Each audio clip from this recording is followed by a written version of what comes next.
think when you're doing the Volvo Ocean Race, most days you ask yourself why you do it. It's long, it's tough, it's hard, relentless, pain, and so yeah, most of the days out there you actually questioning yourself why you're doing it. There will be a lot of other stuff to do that's more fun and easy, but then you finish it, or you go through into a good day with sunshine and beautiful waters, and you just forget about all the bad stuff. And same with the whole race. You finish it and in the end of it, and you only remember the good stuff and forget the bad. And it is a fantastic race, and it is the ultimate race you can do as a professional sailor. And I couldn't imagine being anywhere else than on board this team in this race right now. And I would love to keep doing this race as long as I'm capable of it. It's a fantastic race, and it's for the best sailors in the world. So I'm happy to be here. So each time we finish the leg, we come back on shore, and then there's what we call a handover period. It's where the sailors get to rest, and the shore crew takes over and service the whole boat and make it ready for the next leg. From the water, from the leg, I'll send off emails, with job lists and sort of notes of what we need to keep an eye on, and then they're as prepared as they can do. So when we actually hit the dock, the sailors can walk off, go home and rest, and the whole shore team walks on and takes it on straight away.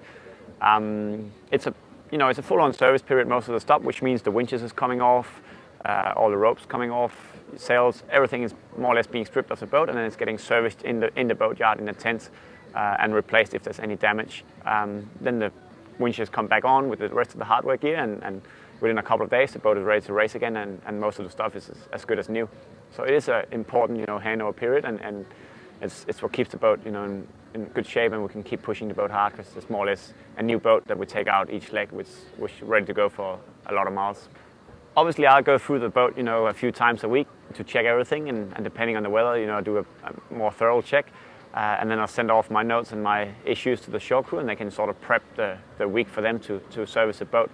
But there's also a lot of stuff they find that I miss out on the water, obviously when they get more time to go into detail with it, and they keep a bit of standby time for all these unexpected errors and unexpected areas they need to work on, and we never had to back off due to any issues with the boat. The teamwork between our team Akzonobel, the yacht team, and Harken in the boatyard is quite key to our performance. It's a really you trust each other a lot. We just give him the winches, we give him all the hardware, the bevel boxes, the pedestals and the deck gear, and we'll make sure that they'll come back in good shape. We don't actually overlook it. They'll do a full service and replacement of it, and they'll send us a really nice report on email, and that's pretty much what I have to do, just read that report, and from that report I can more or less tell what's been replaced and what's the issue's been, and it makes my job a lot easier.